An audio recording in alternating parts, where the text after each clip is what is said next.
زده.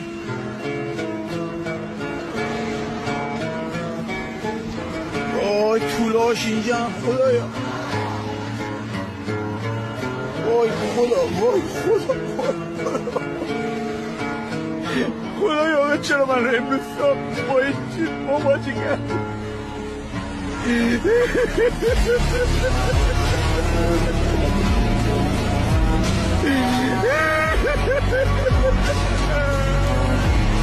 ای خدا،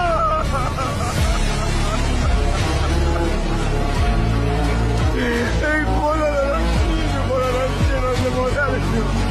ای خدا کی زده آقا، اینو کی زده؟ اینو کی زده خدایا؟ اینو کی زده؟ چرا اینو زده دختر لای من قرار دادی خدایا؟